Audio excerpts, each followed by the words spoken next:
RSS नि सिङाव पलिसिया दङ जे खृष्टानफोरखौ माइनरिटि हिसाबै बिसोर ST नंला बिथांमोनहा बुंनो नागिरदों किन्तु आं सानो बिथांमोननि बे साननाया निश्चय जाफुंनाय नङा खारन खृष्टाना मोनसे धोरोमखौ बिथांमोनहा जोंनि बर' ट्राइबेलफ्रा आजावदों किन्तु बिदि होननानै बिथांमोनहा दिनै खृष्टाननि टाइटेल लिराखै बयबो खृष्टान धोरोम लानाय बर'फ्रा बसुमतारी नार्जारी आरो जोंनि कास्टआ जाहैबाय सिडुल ट्राइब प्लेन दा बे हिसाबै रिलिजनखौ लानानै जे बिसोरखौ नन ट्राइबेल होनो नागिरदों बे खोथाया मालाबाबो जाफुंनाय नङा आरो गभर्नमेन्टआ बेखौ हयथ' मोनसे एक्ट हिसाबै पास खालामनो हानाय नङा नमस्कार दिनै एक्स भलान्टियार फर्स अर्गानाइजेसननिफ्राय गुबुन गुबुन धोरोमारिनि मोनसे धोरोम सिबियारि हाबाफारि लादों जोबोद मोजां हाबाफारि जादों बियो बेवहाय प्राय 19टा धोरोमनि मानसिफ्रा प्रेयार खालामदों दिनै आरो बे प्रेयार खालामनायनि बा बे प्रेयार प्रग्रामखौ लानायनि गुबै थांखियानो जाहैदों जे जोंनि बर'लेण्ड जेनाखि आलादा रायजो बिनाय बे आलादा रायजो बिनाया दिनै 1967 निफ्रायनो जुरिदोंमोन अब्लाबो जोङो फैयै फैयै दिनैसिम आसाम सरकार भारत सरकारजों मोनथाम एग्रिमेन्ट जानानै थांबाय BSc accord agreement BTC agreement BLT जों आरो जोबथारनायाव BTR एकर्ड जाबाय नाथाय बे मोनथामबो एकर्डनि दारै जोंहा जेरैबायदि जोङो लुबैदोंमोन पावार एन्ड फांसन लुबैदोंमोन गोबां राइट्सफोर जों लुबैदोंमोन दिनै बेफोरखौ जोङो मोननो हायाखै बेनिखायनो जोङो दिनै हयथ' एक्स भलान्टियार फर्सआ बेखौनो सानदों जे जोङो ज' खौसेयै जाफिननानै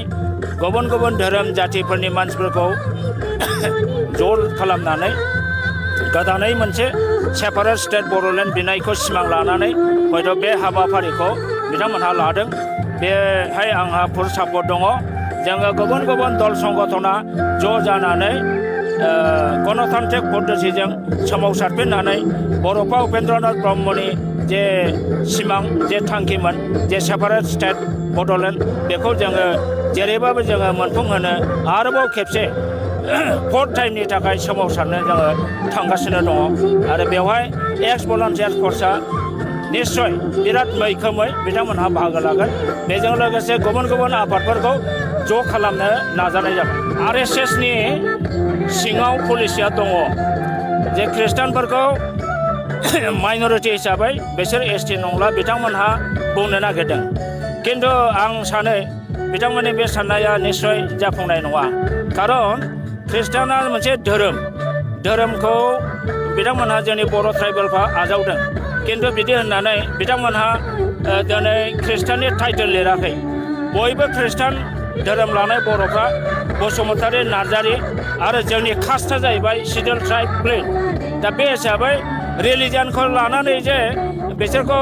नन ट्राइबेल होनो नागिरदों बे खोथाया मालाबाबो जाफुंनाय नङा आरो गभर्नमेन्टआ बेखौ हयथ' मोनसे एक्ट हिसाबै पास खालामनो हानाय नङा जोंना जाथिया जाहैदों ट्राइब रिलिजनासो खृष्टान दा बे हिसाबै जोंनि बे ट्राइबेलनि जेनाखि नार्जारी बसुमतारी खाख्लारि बर' बे टाइटेलानो जिहेतुके बिथांमोननाव दङ बे हिसाबै खृष्टियानखौ नन ट्राइबेल बिथांमोनहा खालामनो हानाय नङा लासै लासै खौसे जानायनि लामायाव फैदों दिनै गोबां आफाद रायजो बिनो ओंखारगासिनो दं जेरै बनसु बड' नेसनेल स्टुडेन्टस इउनियन बिथांमोनहाबो ओंखारबाय दिनै अल Bodo' national league for statehood demand आदा सानसुमानि बड'लेण्ड जनजाति सुरक्षा मन्च दिनै जोंनि अल बड' सिनियर सिटिजेन फराम